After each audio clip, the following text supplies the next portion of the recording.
Olá, queridos, muito bom estar aqui com vocês em mais um programa Cabeça para Cima e mais gostoso ainda poder receber a sua mensagem de tantos lugares diferentes aqui do Brasil e até fora do Brasil. A gente com o canal 5.1, canal digital que estreamos aí no final desse ano, estamos cobrindo todo o Rio de Janeiro e é muito gostoso receber a sua mensagem. Portanto, você que está aí na zona sul do Rio, está lá em Niterói, nas áreas onde o canal da Boas Novas não chegava, mas que agora você está vendo a Boas Novas, manda uma mensagem aí para gente. Eu gostaria de saber quem está nos acompanhando, em que locais vocês estão conseguindo receber o canal digital, que a gente sabe que está aí com uma qualidade muito bacana. Você aí de São Paulo, de BH, que está acompanhando a gente, lá do norte, do nordeste do país também, onde por algum momento nós saímos do ar, mas que agora estamos com você novamente, gostaria de poder te mandar um abraço e receber o teu alô através das nossas redes sociais. É muito, muito bom poder estar com você, saber que a gente tem alcançado você e com aquilo que refletimos aqui, podemos abençoar a sua vida. Que o Senhor te abençoe, te guarde, te cubra de graça e de misericórdia todos os dias. E o meu registro que não pode faltar. Você, querido semeador de boas novas, que nos ajuda a estar no ar, a retomar praças onde nós, por algum momento, perdemos presença. Você que tem orado pelas boas novas e também tem nos ajudado financeiramente para que possamos cumprir os nossos desafios. Queremos te dizer que nós somos gratos pela tua vida, que nós também oramos por você e pedimos a Deus que Ele possa recompensar a tua visão de semear no reino de Deus, com toda sorte de bênçãos espirituais e também bênçãos materiais. Graça, paz e muitas bênçãos para todos vocês que nos acompanham aqui. No Cabeça para Cima de hoje a gente vai falar sobre um tema que é bastante polêmico, mas a gente gosta de temas polêmicos de verdade. No Brasil existem no Brasil não, em todo o mundo, existem cerca de 100 milhões de pessoas que são maçons. Eles estão espalhados pelos 5 continentes. E, na verdade, para muita gente, a maçonaria ela faz parte, assim, de um universo oculto, porque pouquíssimas pessoas falam sobre ela. E a gente precisa falar um pouco mais. Nós vamos conversar sobre a maçonaria no Cabeça para Cima de hoje. O que é a maçonaria? Um crente, ele pode ser maçom? E ainda, qual a relação que pode existir entre a maçonaria e os evangélicos? Começamos com o nosso informativo. A origem da palavra maçom está no inglês, que quer dizer pedreiro. Por isso, é forte a crença de que os primeiros integrantes da organização davam duro em canteiros de obras do passado. A lenda mais famosa conta que a origem da maçonaria está na construção do grande templo de Salomão, em Jerusalém, narrada no Velho Testamento. A maçonaria se desenvolveu como uma fraternidade, que funciona como Estado, com hierarquias e legislação. E cada maçom tem a liberdade de pensamento. No fundo, a maçonaria não é uma, são várias. E ao contrário do que muitos pensam, a ordem não formou um grupo uniforme. Cada país teve autonomia para definir seus rumos e caminhos. Diferenças entre as maçonarias existem, mas também há muita coisa em comum. Ser admitido na maçonaria, por exemplo, requer paciência em qualquer lugar do mundo.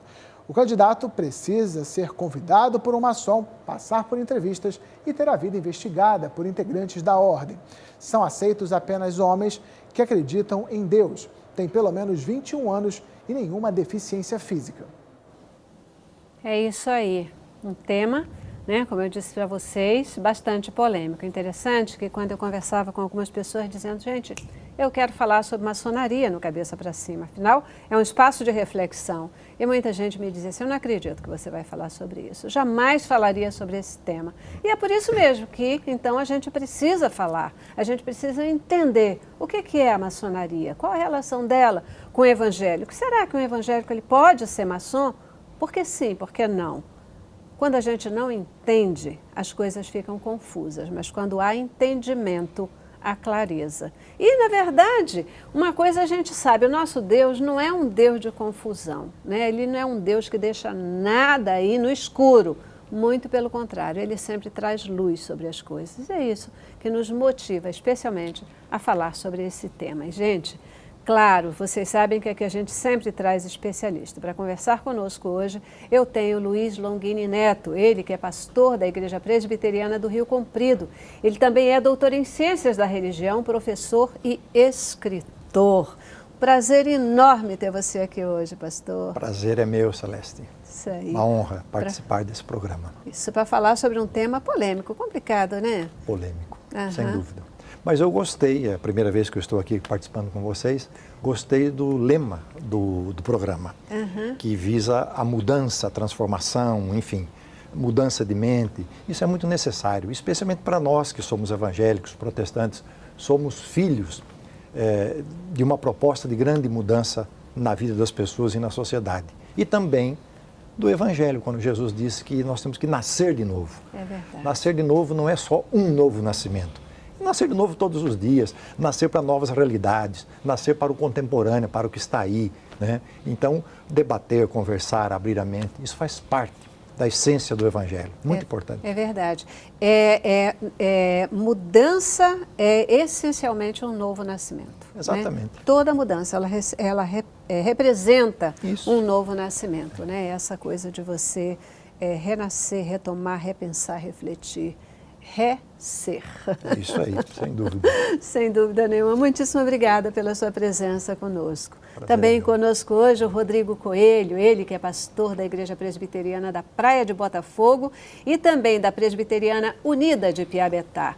Ele é mestre em Ciências da Religião, teólogo, professor. Uma honra tê-lo aqui conosco também, pastor. Obrigado, Celeste, pelo convite.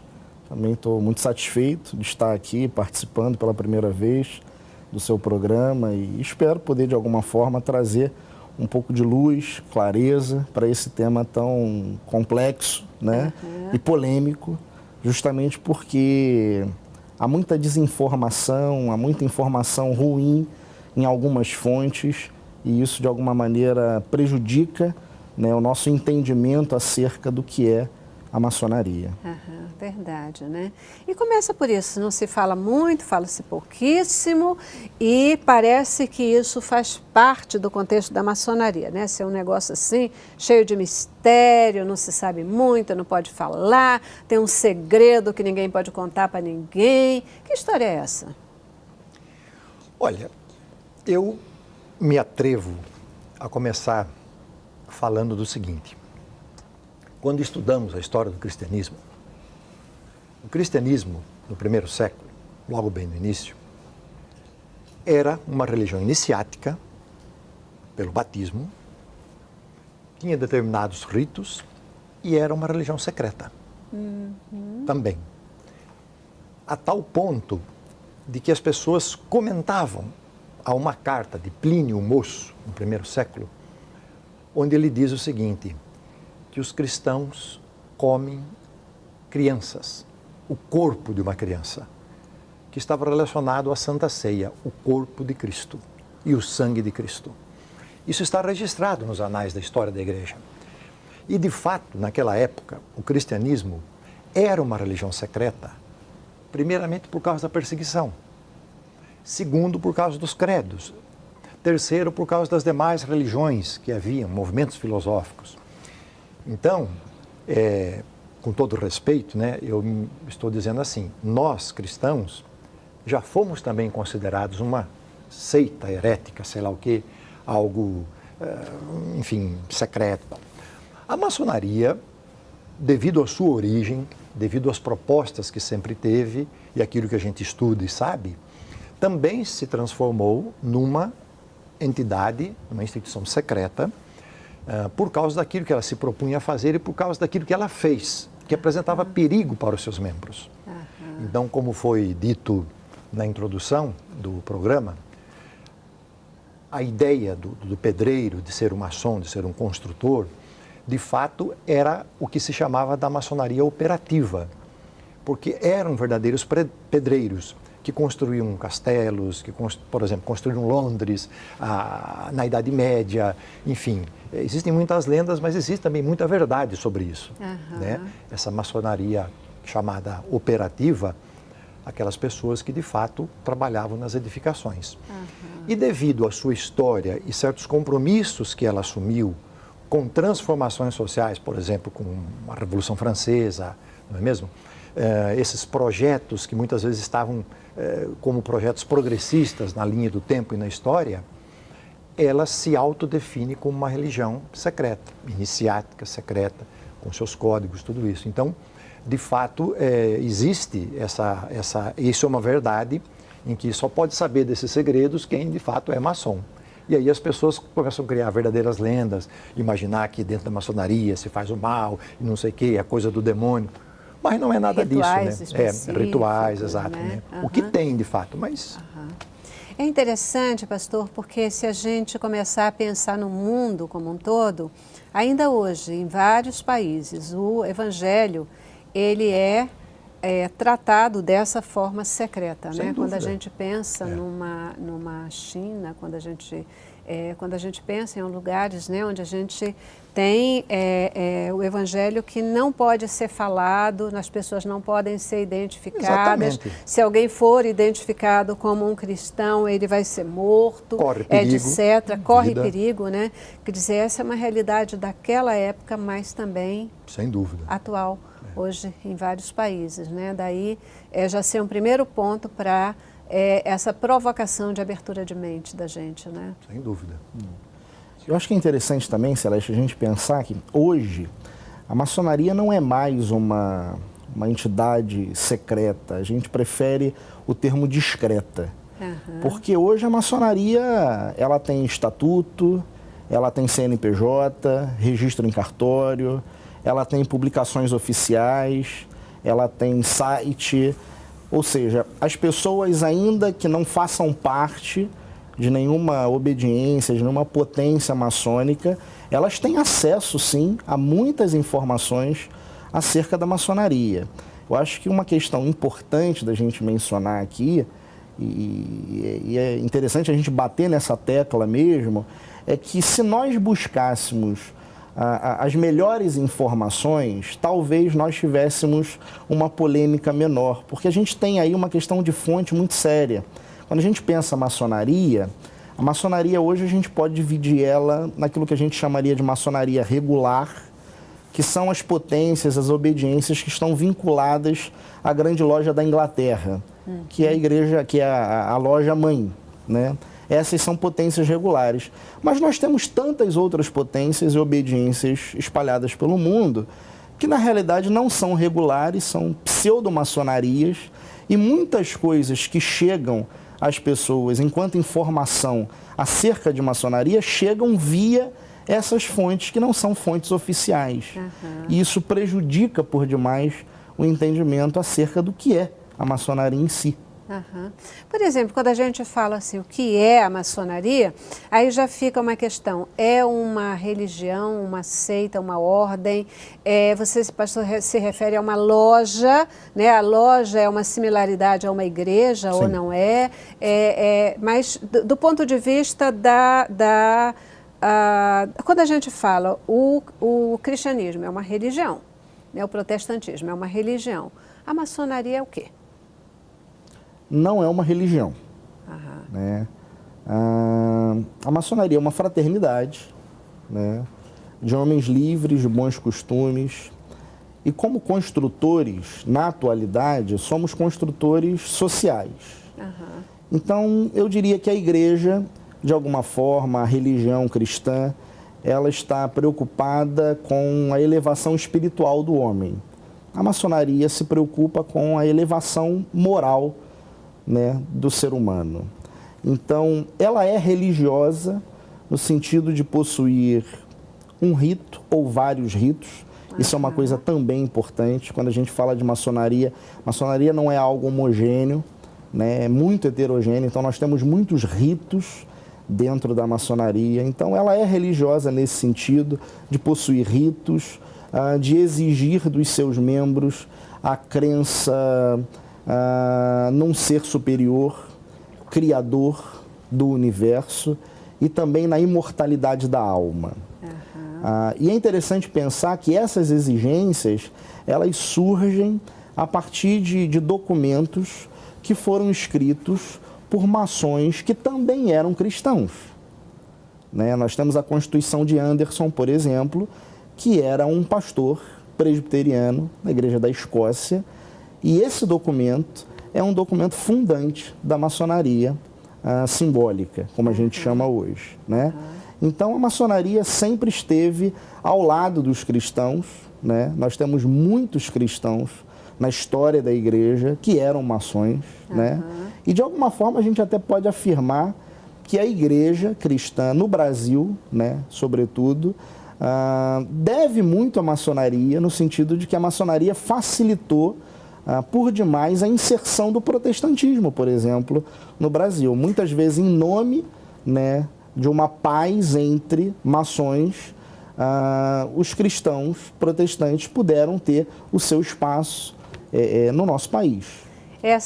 Um dia conversando aqui com o pastor Luiz, e ele começou a tocar nessa questão, né, do início do protestantismo aqui no Brasil e tal, e esse apoio que foi dado pela maçonaria. Eu comecei a ficar intrigada com esse negócio, disse, gente, eu quero conversar sobre isso, eu queria expandir, lembra? Eu quero expandir um pouco essa história, eu acho que eu, particularmente, sou uma pessoa muito assim que eu tenho quase que necessidade de conceitos, né? Eu acho que a gente se nivela no conceito, aí a ação decorrente, se a gente tiver dentro do conceito, dentro do princípio, vai embora, né? Ela pode ser diferenciada, mas não fugir. Então, eu gosto muito de lidar com o conceitual. Significa entender do que a gente está falando, né? E naquele dia daquela conversa nossa ali, né? Você tinha participado do Boas Novas no Ar com o André, e eu fiquei muito curiosa e dizendo, não, isso é um negócio que a gente realmente tem e precisa falar sobre isso. Eu já preciso ir para o nosso primeiro intervalo, vou dar minha paradinha, e eu volto. E eu queria entender com vocês primeiro, se a maçonaria não é uma religião, mas ela tem os seus ritos, os seus cerimoniais, e ela acredita em um ser superior, né? Como isso se coaduna ou não se coaduna com o cristianismo, por exemplo, né? com a doutrina evangélica, porque ou a gente acredita em Deus ou acredita num ser superior. Como é que é essa história? Esse ser superior é diferente de Deus? Um crente pode ser maçom? Eu acho que é a primeira grande polêmica dessa história toda, né? Sim. E depois eu quero que a gente converse sobre como foi esse acolhimento da maçonaria. Perfeitamente. Tá bom? Vamos para o intervalo. Cabeça pra cima. Cabeça pra cima. Isso aí, né? Hoje a gente aqui conversando sobre maçonaria e a possível ou a real relação existente entre a maçonaria e os evangélicos, né? E aí, primeiro essa questão, um crente pode ser maçom? Como é que é essa história? O ser, né, o ser superior, que é a crença da maçonaria, é o Deus que nós acreditamos? Acho que a pergunta formal é meio que assim, a maçonaria é ateísta ou meramente agnóstica? Como é que é essa história Sim. toda? Veja bem, Celeste, existem ramos do cristianismo, ou ramos da igreja evangélica, que aceitam a compatibilidade entre o cristianismo e a maçonaria. Certo. Mas existem ramos que não aceitam. Então, a bem da verdade, é preciso deixar isso claro. Por exemplo, historicamente, na Igreja Presbiteriana do Brasil, eu posso depois falar até mais da história anterior a esse fato que eu vou lhe contar, a Igreja Presbiteriana do Brasil ela foi fundada no Brasil em 1859 por um missionário americano. Mas no ano de 1903, houve uma primeira divisão, uma cisão na igreja, quando surge a Igreja Presbiteriana Independente. Uhum. Essa divisão, que aconteceu no Sínodo de 1903, tinha 3 grandes polêmicas que foram apresentados pelo reverendo Eduardo Carlos Pereira, que era pastor da primeira igreja de São Paulo. A primeira se referia ao problema dos missionários que estavam no Brasil, que eles recebiam o salário mais alto que os pastores brasileiros, etc. e tal. A segunda tinha a ver com a questão da educação, que estava relacionada ao Mackenzie, em São Paulo. E a terceira tinha a ver com a questão da maçonaria. Ou seja, o reverendo Eduardo Carlos Pereira defendia a tese de que não poderia haver compatibilidade entre a maçonaria e a igreja cristã, a igreja presbiteriana. Os missionários que estavam participando daquele sínodo, vendo essa polêmica, inverteram a pauta, porque praticamente todos eles eram maçons, e houve uma votação em que a Igreja Presbiteriana do Brasil aceitava a maçonaria.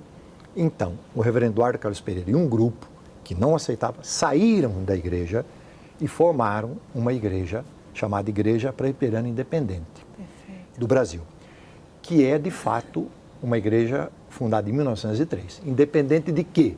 Independente da Igreja Americana, e consta, num dos seus primeiros artigos, a incompatibilidade entre o cristianismo, o evangélico, por exemplo, e a maçonaria. Uhum. Assim como existem outras igrejas em várias partes do mundo que fazem essa declaração. Então nós precisamos entender que esse é o ponto polêmico. Como existem outras igrejas que aceitam e afirmam, por exemplo, que não há essa incompatibilidade. Então aí depende muito da igreja que a pessoa frequenta, da orientação que ela tenha, enfim, a maneira como ela se associa. Uhum. Então, existem grupos que dizem que há incompatibilidade, outros dizem que não. Eu, pessoalmente, acho que não há incompatibilidade entre você ser um cristão, evangélico, quer seja católico, e a maçonaria. Uma das críticas que muitas vezes o evangélico faz é que, na realidade, dentro da maçonaria, ou seja, quando as pessoas se congregam nas lojas, ela é uma fraternidade e aceita-se pessoas de todos os credos. Então, a crença nesse ente superior, em Deus, é algo aceito, especialmente no ritual escocês antigo e aceito, mas dentro da fraternidade existem pessoas de outros credos. Aí muita gente não aceita, ou seja, não tem tolerância para isso, né? Não tem tolerância para esse tipo de convivência. Uhum. Então, aí, historicamente, isso precisa ser estudado, né? Na medida que não é uma religião, então ali podem ter todos os credos e cada um vai seguir o seu credo da sua forma específica, né, dentro dos princípios, regras, etc. Seria um caminho de compatibilidade, né, dessa questão. É interessante porque a maçonaria ela fica muito ligada, e talvez daí essa coisa da rejeição, a rituais satânicos, né? Às vezes as pessoas falam até em rituais satânicos da maçonaria, talvez por causa dessa questão mais oculta, mais seletiva. Fala pra gente um pouquinho a respeito disso. Eu vou colocar várias questões juntas, porque aí você pode discorrer um pouquinho. Por que, por exemplo, na maçonaria não é permitido mulheres, né? Só homens, num tempo que a gente vive, que loucura, né? Por que, por exemplo, só podem ser pessoas que não tenham nenhum tipo de defeito físico, etc., numa época de tamanha inclusão social que se fala, a gente pensar em exclusão dentro de um grupo, isso é um tanto quanto estranho. E essa questão, por quê? Tão vinculada a rituais satânicos, pelo menos na mente das pessoas, isso, né? O senso comum. Então, eu gostei muito de uma fala sua, né? Há pouco você falou sobre a questão do conceito, de que você gosta dos conceitos, né? E isto é algo muito bom, porque quando a gente não entende, a gente acaba agindo de forma pré-conceituosa, né? Então, como disse o pastor Longini, lá na origem do cristianismo, nós cristãos também um dia fomos tidos como pessoas que nos alimentávamos de criança. Comíamos carne humana. Chocante isso, mas faz sangue, sentido, né? Porque as pessoas não tinham acesso àquilo que acontecia dentro dessa celebração, que era, naquele contexto, secreta, né? E começavam a imaginar coisas e afirmavam coisas que, na realidade, não são verídicas, né? Por não entenderem o simbolismo, por exemplo, da ceia do Senhor, né? Então, da mesma forma, né, todas as vezes que falta informação, as pessoas começam a imaginar coisas, né?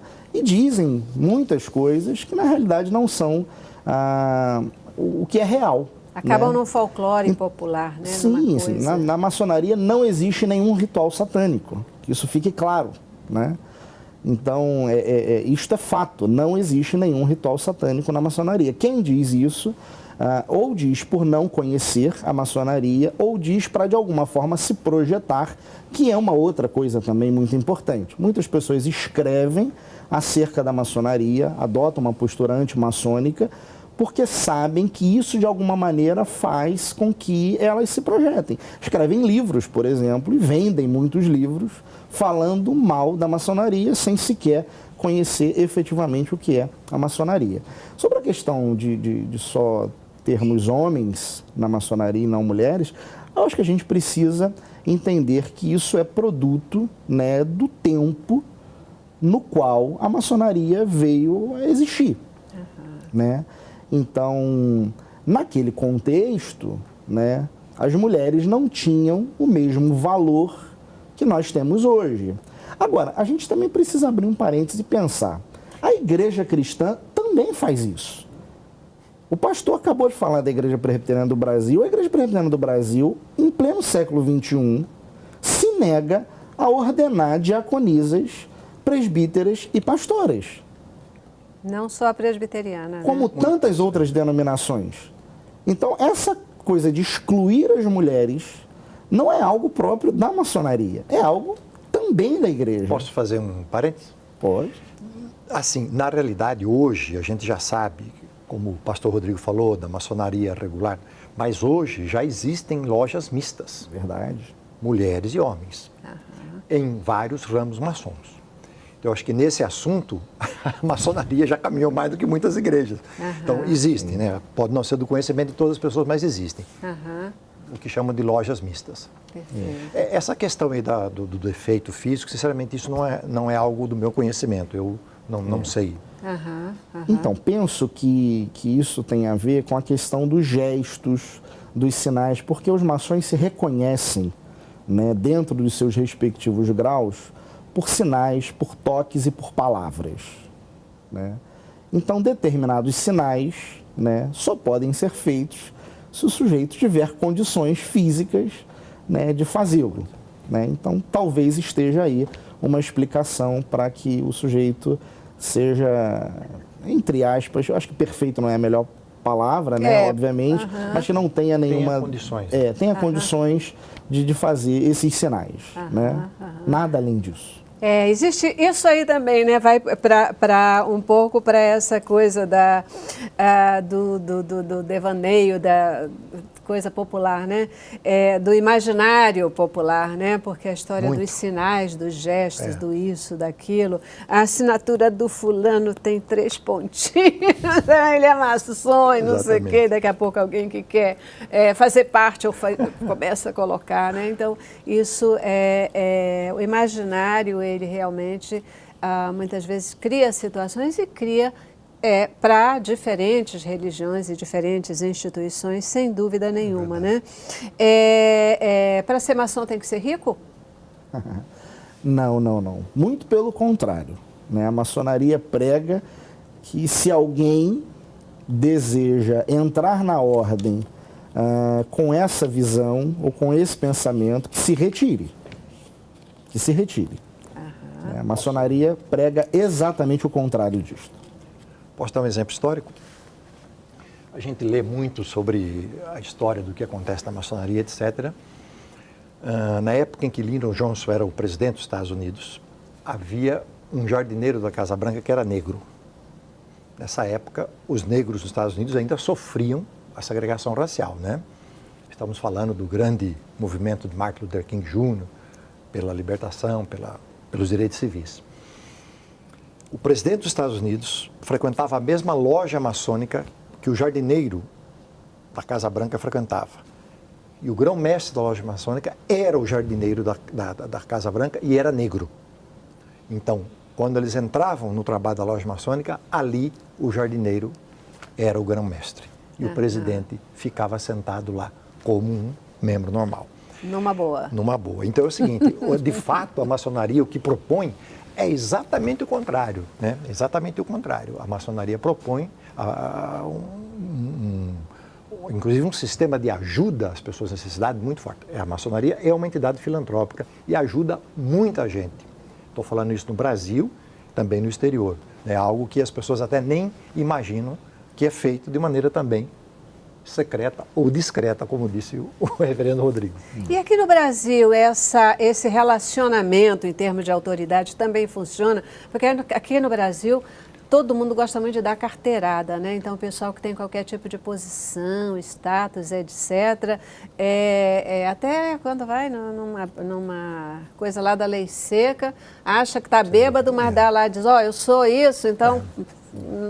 Não vou me submeter, mas na maçonaria, mesmo aqui no Brasil, isso também fica nesse patamar de respeito às hierarquias, etc., ou aqui é mais complicado um pouquinho? É só uma curiosidade que me bateu agora. Nossa, a maçonaria prega a humildade, né? Isso faz parte desse processo de evolução do ser humano, né? A ideia que se tem desde o primeiro grau, né, de que os maçons são aprendizes, né, e eternos aprendizes, e que precisam passar por esse processo de evolução.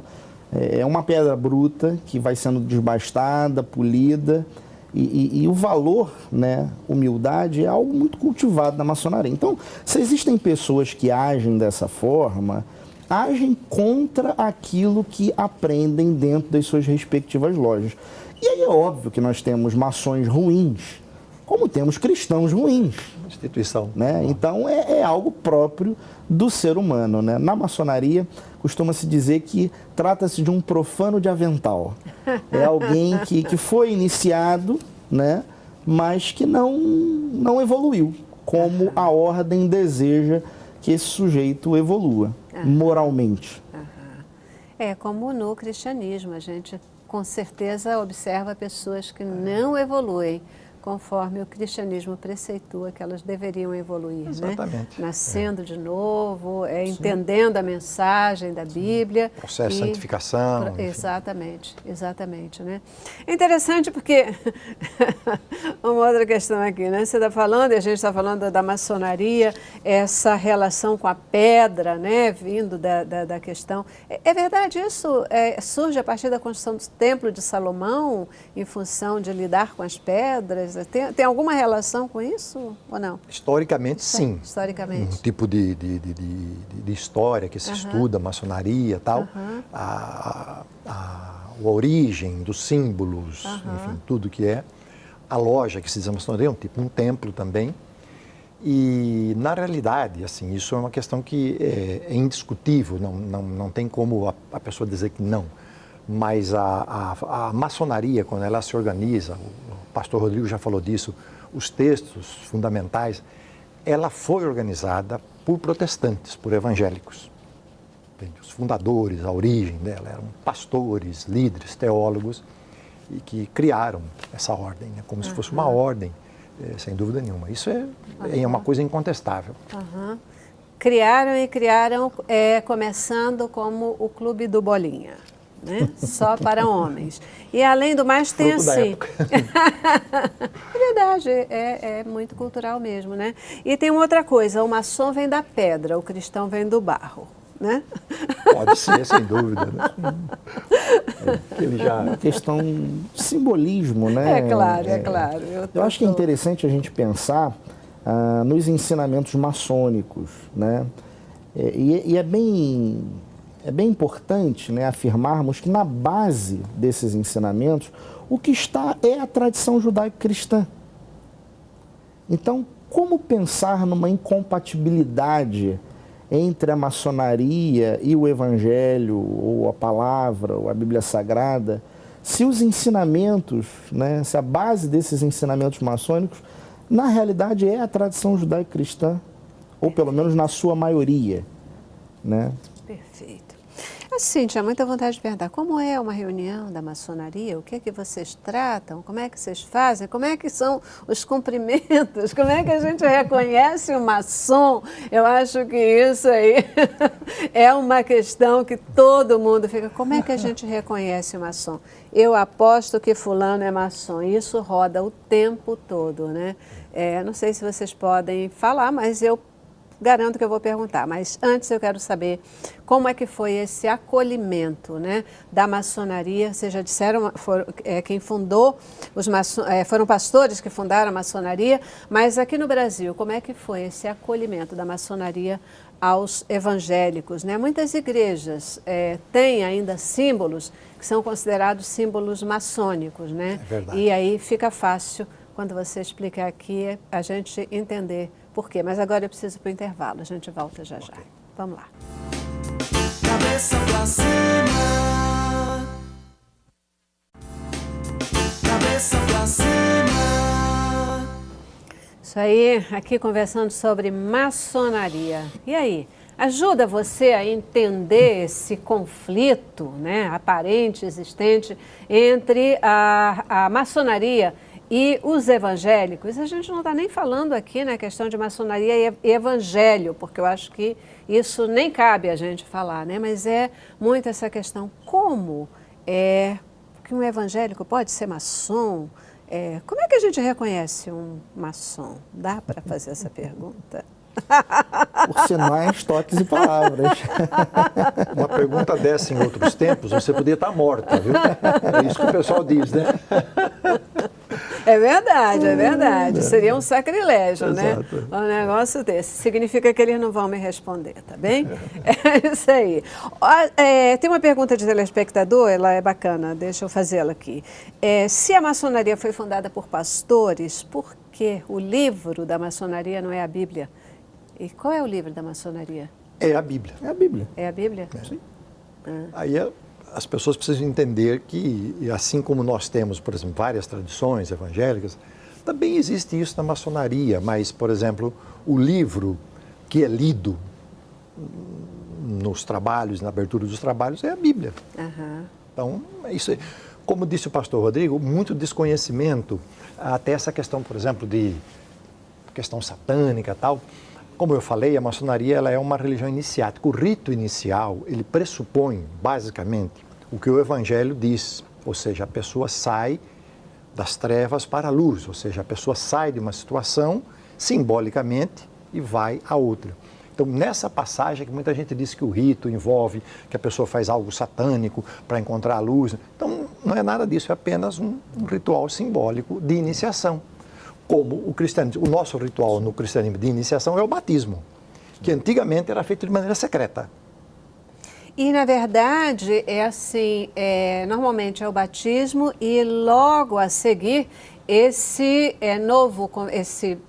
novo membro da igreja, porque, na verdade, o batismo não é o momento da aceitação de Jesus, né? Na verdade, o batismo, ele é efetivamente o ingresso na instituição, na igreja, uma reafirmação. Né? Uma reafirmação. Rito de entrada. Exatamente, é um rito de entrada. Só a partir do batismo é que aquela pessoa passa a fazer parte, passa a ser membro da igreja. Até então, ele é um participante, ele é um frequentador, ele é um crente.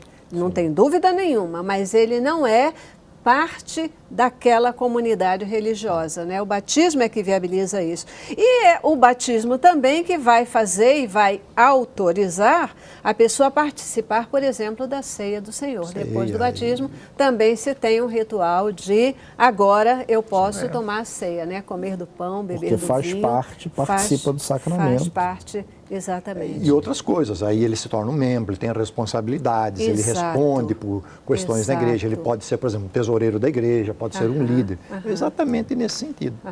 E esse simbolismo está lá na maçonaria também, né? No rito de iniciação. A ideia do morrer para nascer agora como um iniciado, né? A luz que tantas vezes aparece aí nas polêmicas, né? Tem a ver com conhecimento, com o saber, né? Que retira esse homem das trevas, da ignorância. É tão somente isso. Não há nenhuma incompatibilidade entre o evangelho, a fé cristã e o desejar a luz do conhecimento, do saber. Que tá ali colocado. É uma dimensão filosófica.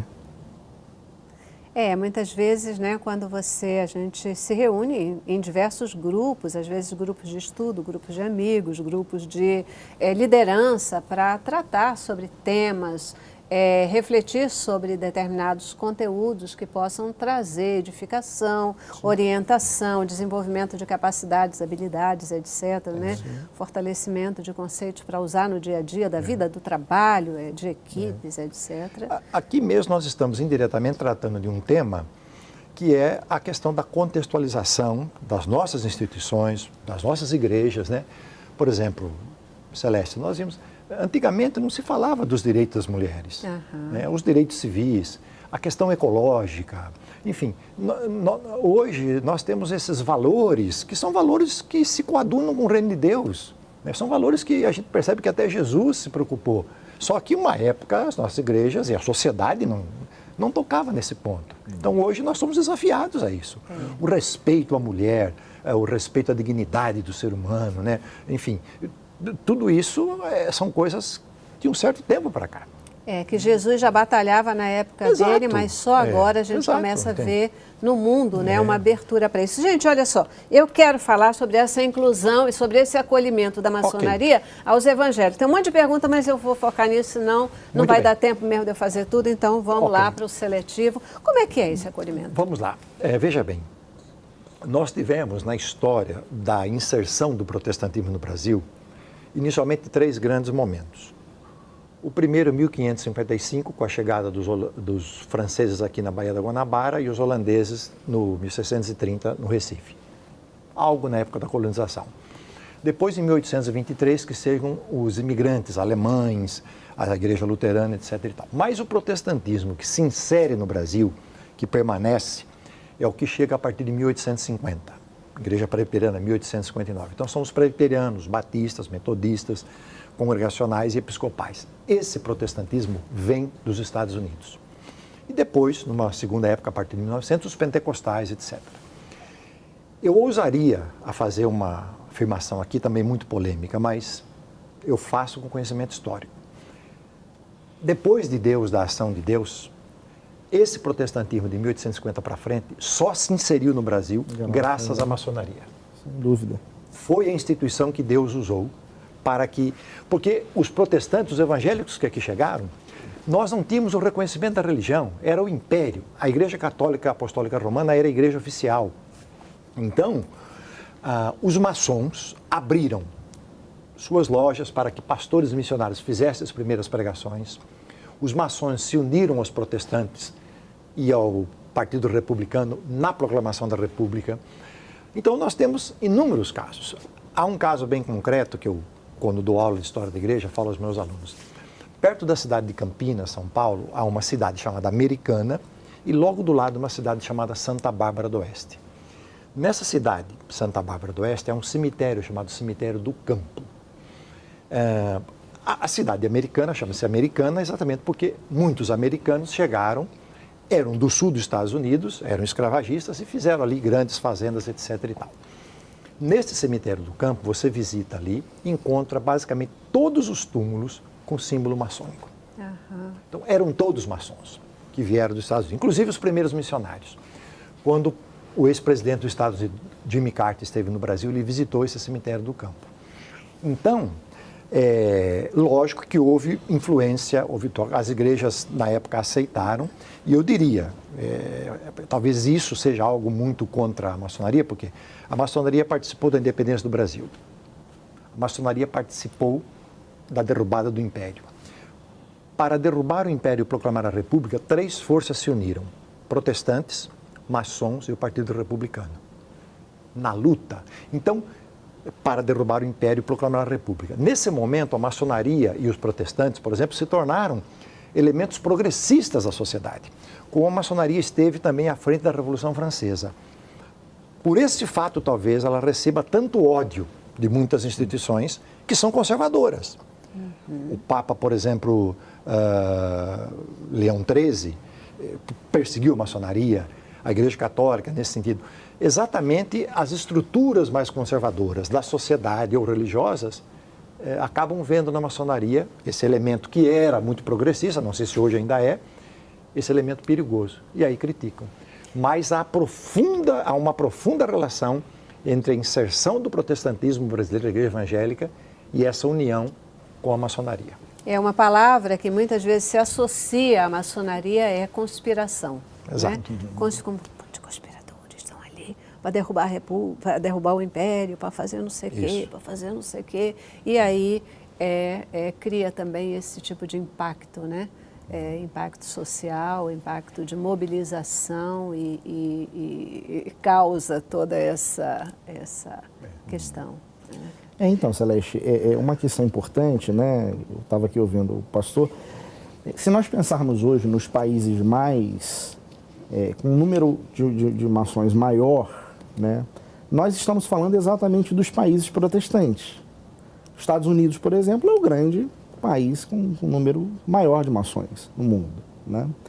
Então, assim, há uma relação histórica entre o cristianismo e a maçonaria, e essa ideia de que a maçonaria compete com a igreja, ela é uma ideia muito equivocada, ela é uma ideia que está presente, eu diria, na mente de alguns evangélicos que não conhecem a maçonaria. A maçonaria não tem essa pretensão. Ela, por não ser uma religião, ela inclusive estimula que cada membro, né, esteja lá na sua religião, pratique a sua religião, cultive lá a sua espiritualidade. Isso é algo que se defende, que se prega, que se ensina dentro da própria loja maçônica. Então, essa ideia de uma competição entre maçonaria e a religião, né, do sujeito que faz parte da loja, ela não existe.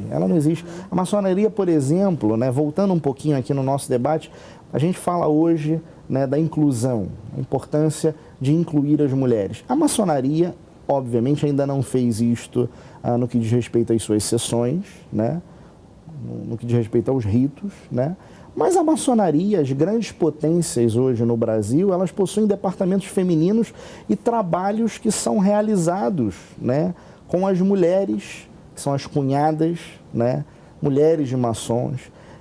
No Brasil inteiro nós temos departamentos femininos trabalhando, atuando demais, sobretudo na área da filantropia, né, ajudando instituições.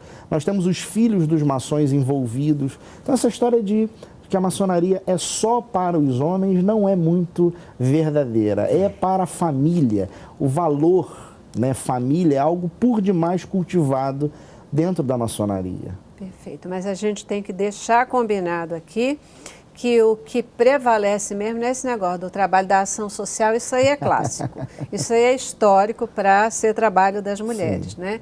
A gente está falando de liderança, de posições de liderança, posições de comando, etc., do reconhecimento aí, sem nenhum feminismo, não é porque sou eu que estou falando, mas é isso que a gente está falando, né, do desenvolvimento, integração e reconhecimento do potencial da mulher, de igual para igual, não igual na sua composição química, etc., mas igual em termos de competências, essa questão toda. Eu preciso ir para o intervalo, nosso último intervalo. Voltamos já já. Cabeça pra cima. Cabeça pra cima. Cabeça para cima aqui hoje, fazendo aquilo que a Bíblia manda a gente fazer, transformar pela renovação da nossa mente, não se conformar com as coisas que simplesmente são ditas para a gente, mas a gente correr atrás, conhecer a palavra. A verdade, ela é sempre libertadora, né? E por isso a gente tem que falar, tem que conhecer e tem que trazer especialistas que nos orientem, que esclareçam aí. As pessoas ouvem e tiram suas próprias conclusões. Exatamente. A gente também não está aqui para ficar fazendo nenhuma imposição afirmativa. A gente está para conversar, para explicar e trazer orientação. O nosso tempo está curtíssimo aí para terminar o programa, mas eu não posso terminar sem falar na questão de inserção, né, ou de entrada, de admissão na maçonaria. Disse que para se entrar na maçonaria ou fazer parte dessa sociedade, é preciso um convite. Como é que é essa história? Quem pode ser convidado? Como é que funciona isso? Então, Celeste, a maçonaria é uma fraternidade de homens livres e de bons costumes. Então, o sujeito não deseja se tornar um maçom num dado momento e procura uma loja. Ele é convidado por um maçom que, olhando para a sua vida, percebe, né, na sua vida as características necessárias para ser recebido, né, dentro de uma loja. Então esse sujeito ele é convidado e ali nesse convite ele vai ouvir de um maçom um pouco acerca do que é a maçonaria, né? Vai haver uma sindicância, seu nome, se ele aceita o convite, será levado à loja e a loja então vai montar lá uma comissão para que seja feita uma sindicância, a sua vida seja de alguma forma verificada. E uma coisa importante é que se a esposa desse sujeito convidado disser não, se ela não quiser, ele jamais será recebido, porque a maçonaria de forma alguma pretende causar um problema para a família, muito pelo contrário. Então, essa esposa será consultada, esposas de maçons irão até ela conversar, outras pessoas irão até ele também conversar, ele vai ter a sua vida de alguma forma, não diria invadida, né? Mas verificada, né, por outros meios. Ele tem que comprovar, por exemplo, não ter antecedentes criminais, ele tem que apresentar certidões que mostrem que ele é uma pessoa, de fato, de bons costumes e que pode ser recebido nessa loja. Quem decide se ele será recebido ou não, depois de toda essa sindicância, é a loja. E se a loja achar que ele, então, tem condições, né, será marcada uma data para que seja feita a ritualística da iniciação, né? E ele, então, é iniciado.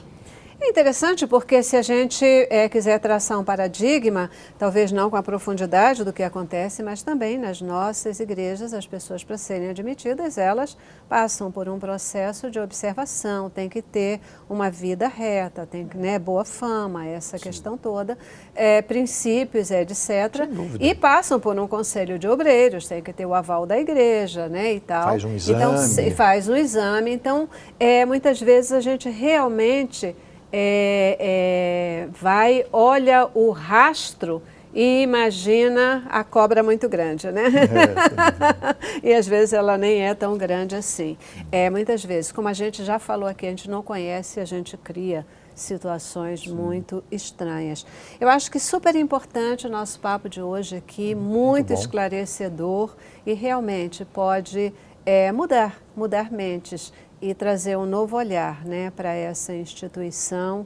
E é claro que, como o senhor também frisou, foi usada por Deus, né? É uma instituição usada por Deus para permitir o acesso, a viabilização, a expansão do cristianismo, do protestantismo em nosso país. Então, isso é um fator que, com certeza, merece gratidão. Muitíssimo obrigada pela presença e participação de vocês aqui hoje. Eu agradeço.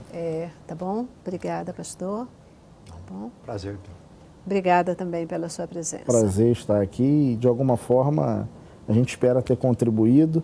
E uma dica busquem uma boa literatura para conhecerem a maçonaria. Boas fontes. Perfeito. Isso vai ajudar. Perfeito. É isso aí. Se você quiser ouvir mais sobre maçonaria também, pode falar para a gente e que a gente promete convidar novamente os nossos pastores aqui para falar mais e entender mais sobre esse assunto. Obrigadíssima pela sua presença também aqui conosco. Hoje terminamos o programa com a Carol Teodósio cantando boa música para a gente. Paz.